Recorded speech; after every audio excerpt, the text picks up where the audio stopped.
Define PaaS, Platform as a Service, and its benefits. Define PaaS, Platform as a Service, and its benefits. PaaS, Platform as a Service, in Azure Cloud is a cloud computing model that provides a platform for developers to build, test, and deploy applications without the need to manage underlying infrastructure. Examples of PaaS in Azure.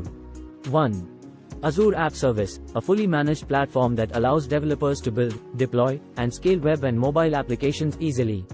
It supports popular programming languages and frameworks like .NET, Java, Node.js, Python, and more. 2. Azure Functions, a serverless compute service that enables developers to run code in response to events or triggers. It allows for the development of event-driven, scalable, and cost-efficient applications without having to provision or manage servers. Benefits of IaaS. 1. Scalability. Azure PaaS allows applications to scale easily based on demand. It automatically adjusts resources to handle high traffic or spikes in usage, ensuring optimal performance and user experience. 2. Cost-effective. With Azure PaaS, you only pay for the resources you use. There are no upfront infrastructure costs, and you can scale up or down based on demand, avoiding unnecessary expenses. 3.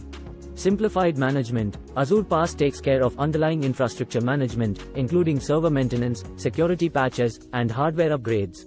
This allows developers to focus more on application deployment and functionality. 4. Faster time to market. By leveraging Azure PaaS services, developers can quickly build, test, and deploy applications. It eliminates the need to manage infrastructure, reducing development time and enabling faster go-to-market strategies. 5. Integration and collaboration. Azure PaaS provides seamless integration with other Azure services and products, enabling developers to leverage a wide range of tools and resources. Thanks for watching.